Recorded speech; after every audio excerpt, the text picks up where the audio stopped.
اکرم صلی الله علیه و سلم در حدیث صحیح بخاری میگه که الله سبحانه و تعالی وقتی که انسان که در بطن مادر اپجان که بیافره، الله سبحانه و تعالی ملک میفرسته چهار چیز نوشته میکنه.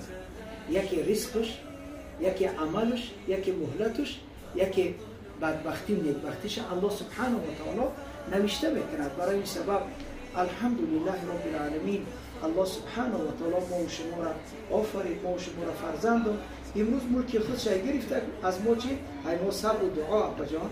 جناب رسول اکرم صلی الله علیه و سلم در حدیث میگه که المیت یعذب فی قبره بما نهى علیه، مرده را در قبر عذاب کرده میشد اگر به شرطی که خیش تبار باقی موندهش داد زده گریه کنه. آبی چشم درست است بجان، آبی چشم درست است. وقتی که پسری پیغمبر علیه السلام ابراهیم فرزند پیغمبر 1 سالگی در پیغمبر ما محمد علیه السلام 3 تا پسر داشت، 4 تا دختر داشتند. 6 فرزندشان از مادر ما خدیجه بود و ابراهیم از ماریه قبطیه بود. خب همینا همگیشان 3 فرزندشان در 1 سالگی گذشتند و دختراشان همشان پیش از پیغمبر گذشتند و غیر فاطمه رضی الله تعالی عنها بعد از رسول اکرم 6 ماه گذشتند. میگه که سبحان الله هر کسی که اگر در بالای مرده داد زده گریه کند الله سبحانه و تعالی مردهش در قبر عذاب میدهد. آبی چشم درست است. وقتی که نمو ابراهیم فرزند پیغمبر علیه السلام که از دنیا گذشتند، وقتی که پیغمبر آبی چشم کردند، حضرت عبدالرحمن ابن عوف رضی الله تعالی عنه گفت که رسول خدا صلی الله علیه و سلم شما ما را نصیحت میکنید که برای مرداتون گریه نکنید، خود گریه دارید. گفت که ای عبدالرحمن خب این از مهربانی است، این از درون است. داد زدن حرام است، یعنی آبی چشم کردن درست است، لیکن فریاد زدن نادرست است.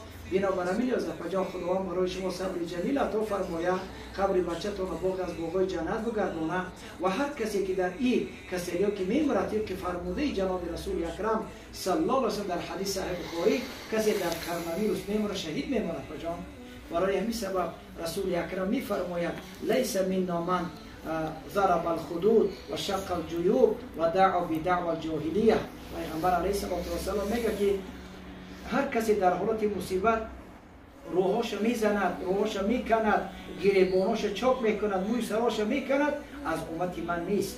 بنابراین از پجان ما و شما باید به قضا و قدر ایمان داشته باشیم. فقط صبر کنیم، دعا کنیم خداوند این عمر جان فرزند خواه پسرتون خدا در عمرش برکتی از عمرش دراز کند، خدا جای پدرش صاحب شود، در باقی مانده فرزنداش پروردگار عمری با برکت و پروردگار زندگی خوب نصیب شما گرداند. برای این سبب الله سبحانه و تعالی میگه که ان الله یحب الصابرین، الله صبر کننده را دوست می‌دارد. حتی الله سبحانه و تعالی ما و شما را میگه که فذکرونی اذکرکم، مرا یاد کنید من شما را یاد میکنم. فذکرونی اذکرکم واشکرونی ولا تکفرون، نعمتهای مرا شکر نکنید من نعمت شما را زیاده میکنم. یا ایها الذین آمنوا استعینوا بالصبر والصلاة ان الله مع الصابرین. وقتی الله سبحانه و تعالی میگه در سرتون مصیبت آمد طهارت کردن نماز بخونید، مرا یاد کنید من شما را یاد میکنم، من شما را صبر میتونم، من شما را برکت میتونم. برای این سبب این مصیبتی که در سر شما آمده و چجان خدا شما را صبر تیه. الله سبحانه و تعالی هر کسی را که دوست بداره او در مصیبت میتیه.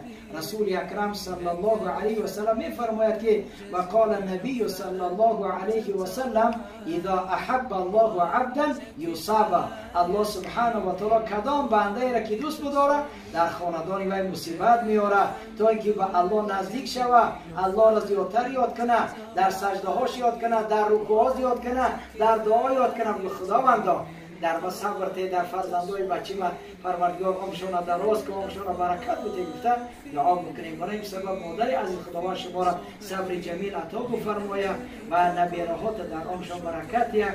طبق فرموده جناب رسول اکرم صلی الله علیه و سلم میگوید که کسی که استغفار زیادتر بکنه الله در وی چی میتیه؟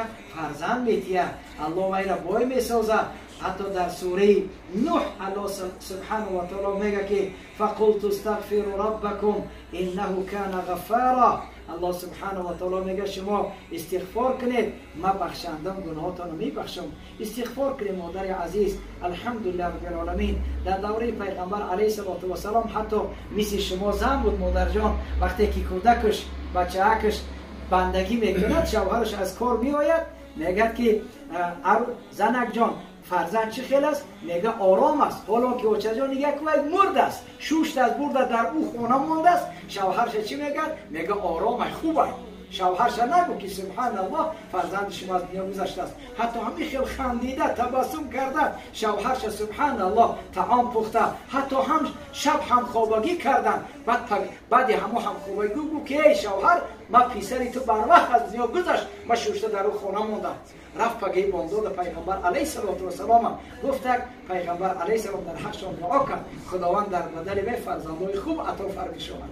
ما هم دعا میکنیم که پروردگار عمر جان حافظ قرآن بگردانه و خداوند جای پدرش صاحب شو و خداوند در عمرش برکت ده. خداوند فرزندتان پروردگار قبش باقی از باغ‌های جنت بگردانه، برای شما صبر جمیل عطا فرمایید جان. خداوند همه گذشتگان ما شما رحمت بکنه. پروردگار این کرونا از بالای مردم تاجیک برداشته بگردانه. خداوند این مصیبت از ما شما دور بگردانه.